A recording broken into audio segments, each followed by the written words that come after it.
Bahagya ng bumaba ang presyo ng karneng baboy sa ilang pamilihan dito sa Metro Manila. Gaya sa trabaho market sa Maynila, mula sa dating 350 pesos, nabawasan ng 10 piso ang presyo ng sariwang kasim. Ang liempo na dating 400 pesos, 390 pesos na lang. Ayon sa ilang nagtitinda roon, marami naman ang supply ng sariwang karneng baboy.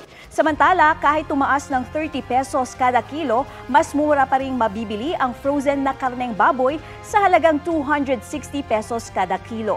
Base sa pinakahuling monitoring ng Department of Agriculture, nasa 290 hanggang 370 pesos ang presyo ng kada kilo ng kasim sa NCR. Pumapalo naman sa 330 hanggang 400 pesos per kilo ang liempo. Kapuso, para sa mga maiinit na balita, mag-subscribe sa GMA Integrated News sa YouTube. Sa mga kapuso naman abroad, subaybayan nyo kami sa GMA Pinoy TV at sa www.gmanews.tv.